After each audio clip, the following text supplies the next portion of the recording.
ശബരിമല സ്വർണ്ണക്കൊള്ള കേസുമായി ബന്ധപ്പെട്ട് തന്ത്രി കണ്ഠരര് രാജീവര് ജാമ്യം ലഭിച്ചതിനെ തുടർന്ന് കേരള രാഷ്ട്രീയത്തിൽ വാക്പോരും നിയമ പോരാട്ടവും കടുക്കുന്നു. തന്ത്രിക്കെതിരെ രൂക്ഷ വിമർശനവുമായി CPIM സംസ്ഥാന സെക്രട്ടറി MV ഗോവിന്ദൻ രംഗത്തെത്തിയപ്പോൾ സർക്കാരിനെതിരെ പ്രതിരോധവുമായി കോൺഗ്രസ് നിലയുറപ്പിച്ചു. അതേസമയം കീഴ്ക്കോടതി വിധിയിലെ പരാമർശങ്ങൾ നീക്കണമെന്നാവശ്യപ്പെട്ട് ഹൈക്കോടതിയെ സമീപിക്കാനൊരുങ്ങി അന്വേഷണ സംഘം.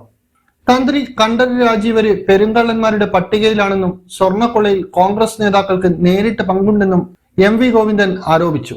കേസിലെ മറ്റൊരു പ്രതിയായ പോറ്റിയെ നിയമിച്ചത് AICC ജനറൽ സെക്രട്ടറി KC വേണുഗോപാലാണെന്ന് തെളിഞ്ഞതോടെ കോൺഗ്രസ് മൗനത്തിലാണെന്ന് അദ്ദേഹം പരിഹസിച്ചു.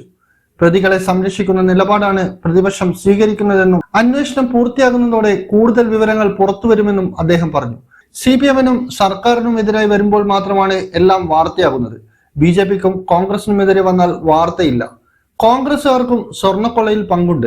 പോറ്റിയെ കയറ്റിയത് വേണുഗോപാലാണപ്പ എന്ന് കണ്ടെത്തിയതോടെ കോൺഗ്രസിന് മിണ്ടാട്ടമില്ലെന്നും MV ഗോവിന്ദൻ പറഞ്ഞു. പൊളിറ്റിക്കൽ ഡെസ്ക്, ഇന്നറിയാൻ ന്യൂസ് കേരള.